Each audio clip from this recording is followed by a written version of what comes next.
Hello everyone, and welcome to episode 2 of Ghost Talk. I'm joined by Michael. Hello. And Kurt. Hello. And Jordan can't be with us today, but he'll surely be on the next one, as we'll be closer to the Draco Tunnels investigation there with... From Dust Till Dawn events. I nearly said the other one. I nearly said the other one. You've seen the film?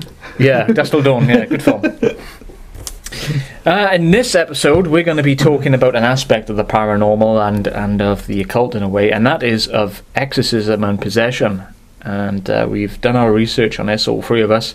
It's going to be a very interesting talk, I think, because there's lots of cases throughout history of, I'm going to say, supposed possessions, because there's a lot of aspects at play here that could not be paranormal related at all. So, who wants to start on this then? Kurt, he's the one that we've been watching him. Probably the most famous one is the case in America. I can't remember where, but it was in I think it was Maryland. Yeah, The one about the Emily Rose. the house is still there today. No, it's the one that the film was based on. Roland Doe. They use it in pseudonym. Roland Doe. Yeah. And well, it's just interesting, isn't it, how the boy supposedly played with a Ouija board. Is With that his how you aunt, say it? yeah. With his aunt. Yeah. And they got a couple of answers coming through, didn't they? I think the last one was they used unhuman or demon Something coming like that. through. Yeah. And basically a couple of days after that, they had to call what's his name, the priest again? Father Raymond Bishop. Yeah, Father Raymond Bishop to perform an exorcism. Where did they actually tie the boy to the bed? They had to tie him to the bed because he was being very violent, and apparently he did rip one of the bed springs out in an attempt to slash one of the priests present. And we say supposedly, but at one point the bed was levitating. Yeah, they say. that's what we say, and objects were being thrown via telekinesis, that kind of thing. Some other things they say about it is that there were 48 people present who witnessed it, but that house is very small. Isn't it? Yeah, how are they going to cram 48 people into that room? And the fact is that only a few people have come out to say, yes, this went on happened. But there was somebody present called Father Walter Halloran. I hope I'm saying that right. He was asked in an interview shortly before he died. He said, "No, I can't go on record. I never made an absolute statement about the things because I didn't feel I was qualified." And a lot of people said, "No, we haven't. It wasn't a demonic possession." And a lot of people think that this Robbie character, Roland Doe, as he's been known as, suffered from maybe some form of schizophrenia.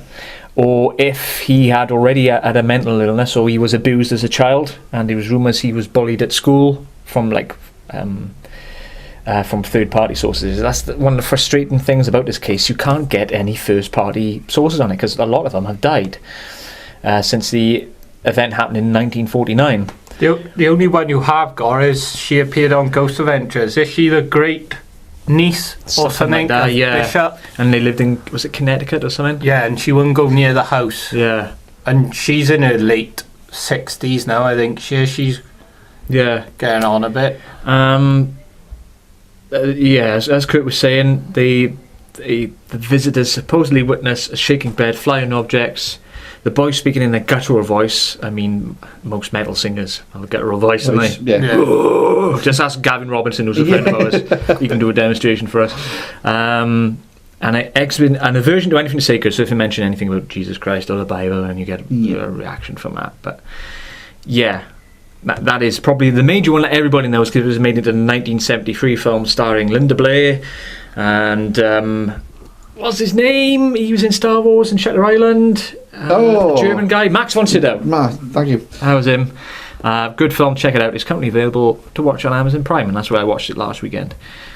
There's a plug for you, Amazon. Send me something free. And I watched it last night, and I just thought it was a messed up film in It's general. a very messed up film. There's actually facts about the film when it was premiered.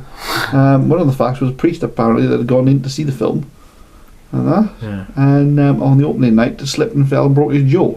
Now read into that what you will. But another one is, did you know during you watched the film, did you know there's 1 second clippets of different eerie scenes put in that the naked eye can't see. No, I didn't know to that. make the film apparently more eerie. Yeah. There's always something that you think you've seen, but you didn't see. Yeah. And apparently, it's throughout the film. Go on, then. Give us some examples. Go on. They don't tell it. All they tell. It was this very brief cutaways appear in the film in order to make the audience uneasy. Yeah. It does. And they're literally 1 second cutaways. yeah. That's right, Di. When he's in Iraq or something, don't they? At the beginning of the film, they cut. Oh, yeah. Something that flashes up on the screen then. Because don't he find like a demon head, like a statue at the start? That's what I can't understand in that film, is how did that artifact end up in Reagan's bedroom? Yeah. How did that get in it? And the crucifix. Yeah. How did that end up in the bedroom? I won't explain. The version I watched on Prime didn't have the spider organ, and I was gutted about that because I always wanted to see it.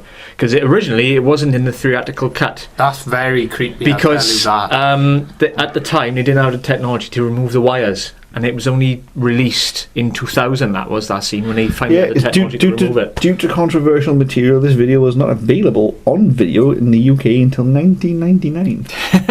Well, it's a shock film. I know.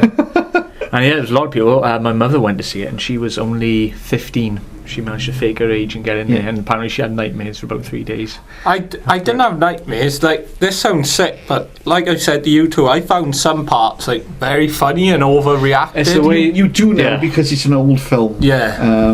And you do. I mean, the Freddy Krueger film was frightening when we were in school, but now they're hysterical.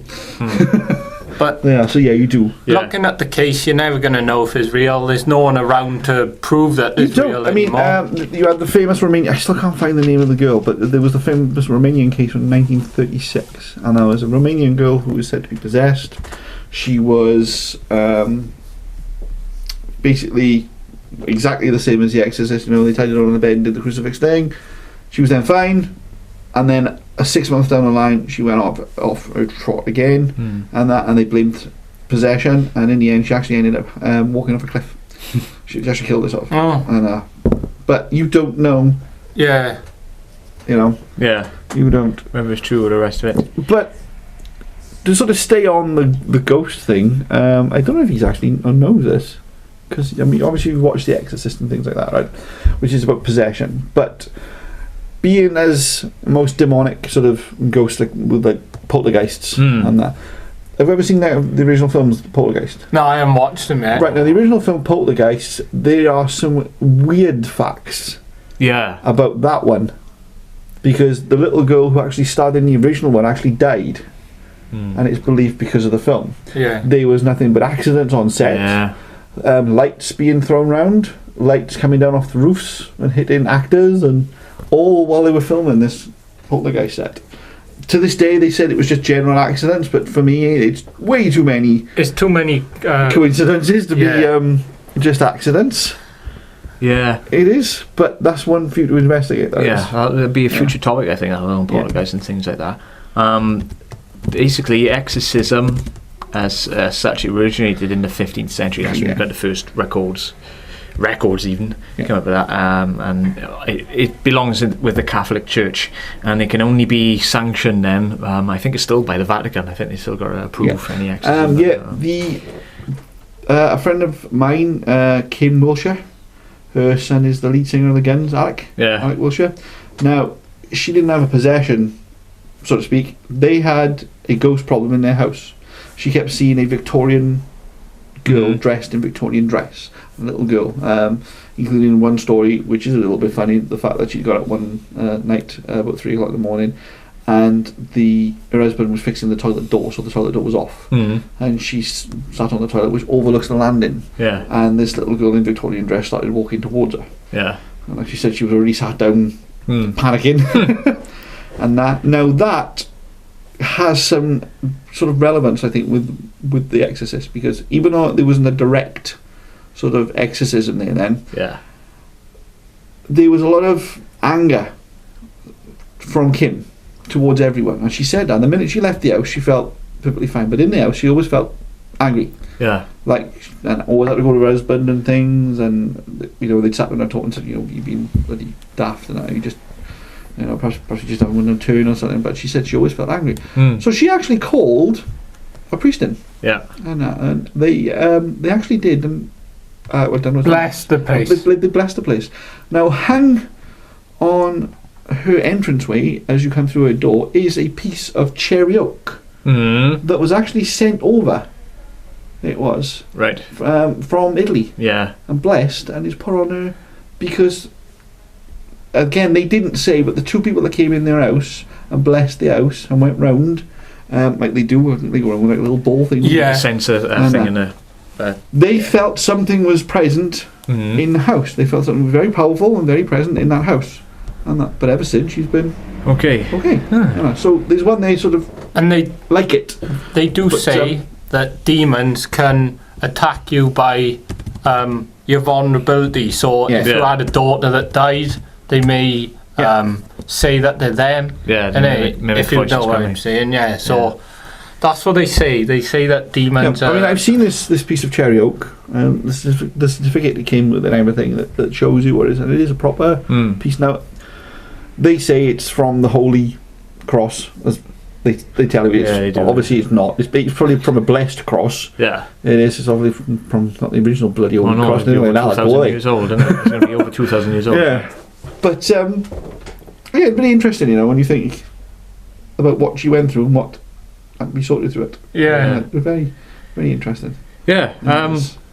Going back to the origins of it, I've lost my place. That's I not do really good. apologise. I did have it, but now it's gone. Oh yeah, okay. The oldest references that can be found are from the ancient Sumerians, who believed that all diseases of the body and mind were caused by sickness demons called Giddim. Priests in these nations were called Ashipu, or equivalent sorcerer then, as opposed to an Asu, which was a physician, or we call a doctor.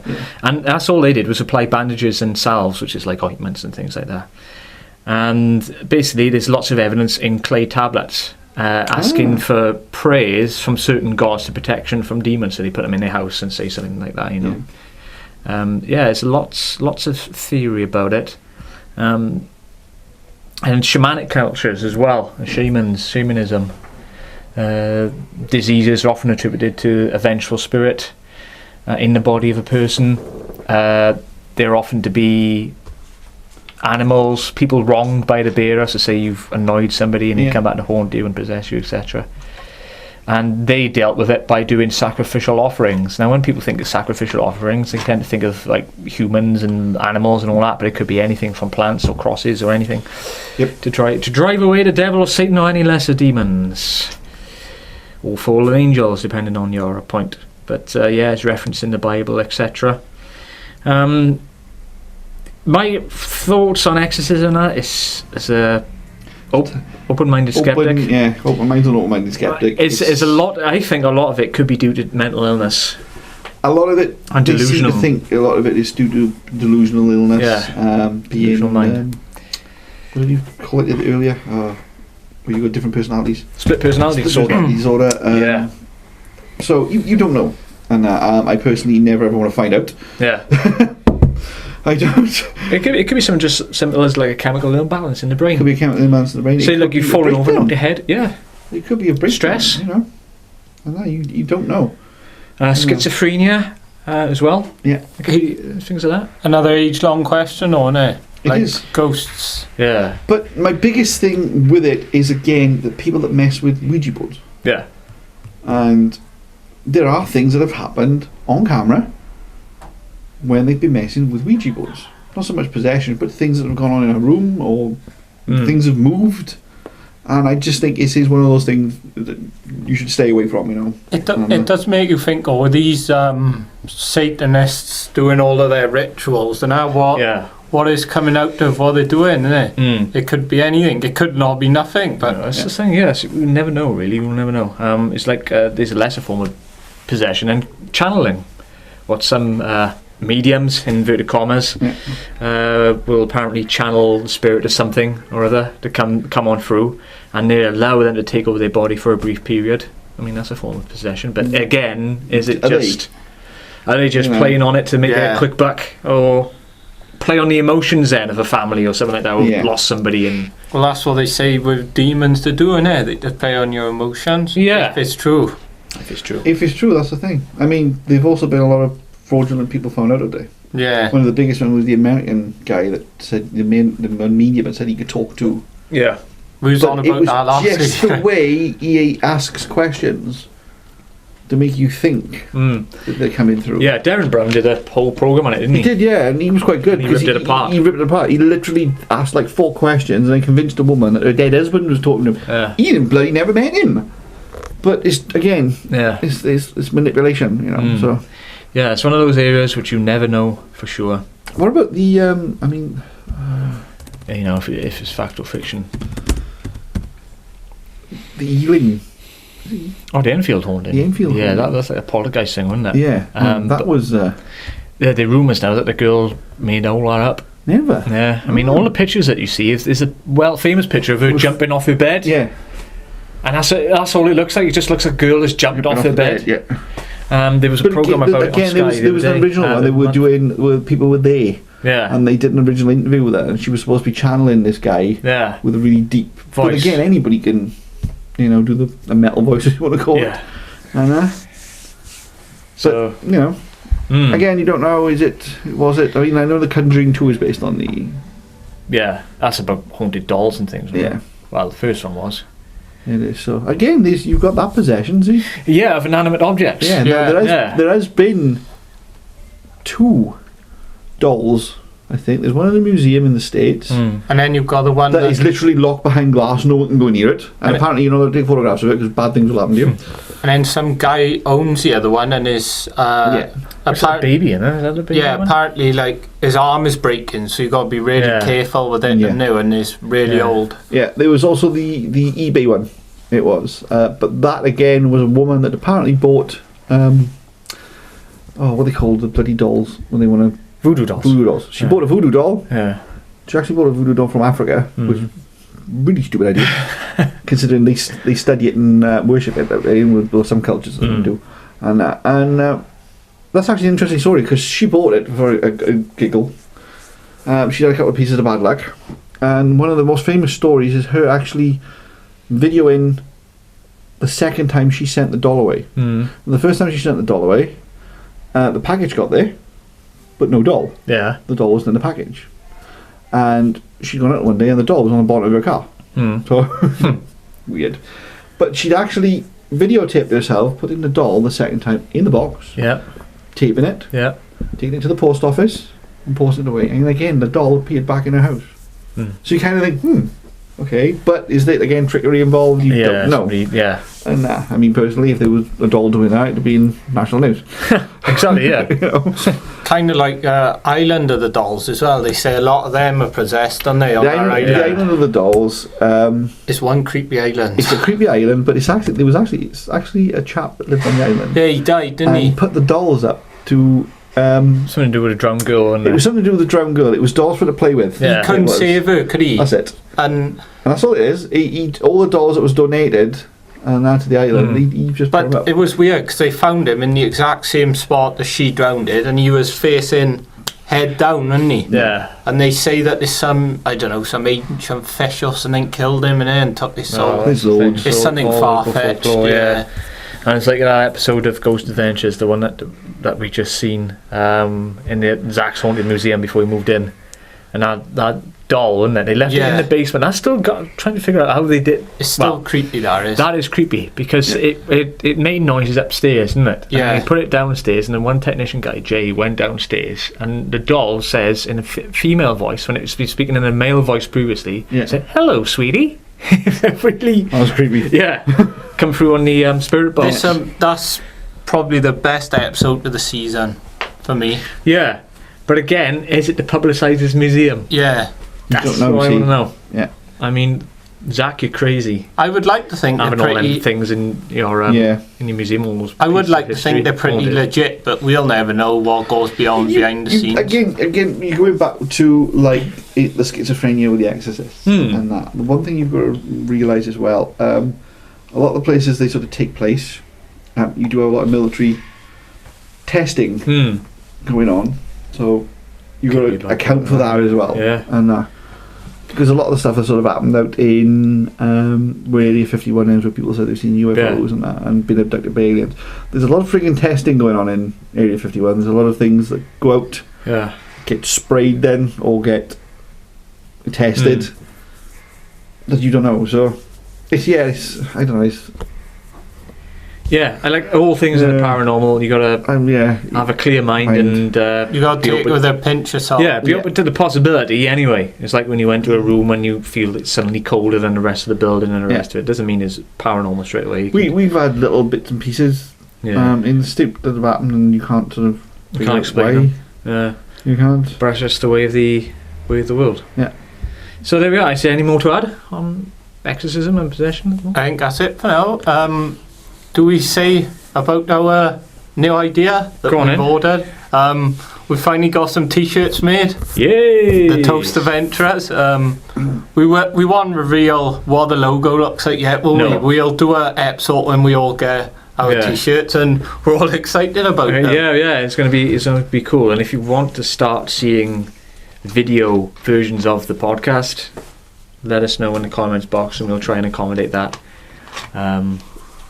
It just means it'll be up a little bit later by the time we take it to edit it, that's all. Yeah. We're a bit sceptical of doing it by video, so maybe 10 likes and maybe, I don't know, 100 views. We've done video stuff with Creative Talk, and it doesn't never worked. So never worked.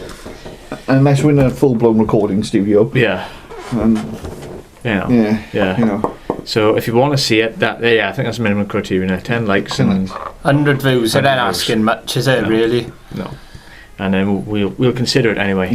Yeah. So until next time, guys, we'll see you again soon. Thanks. Stay safe. Bye. Bye.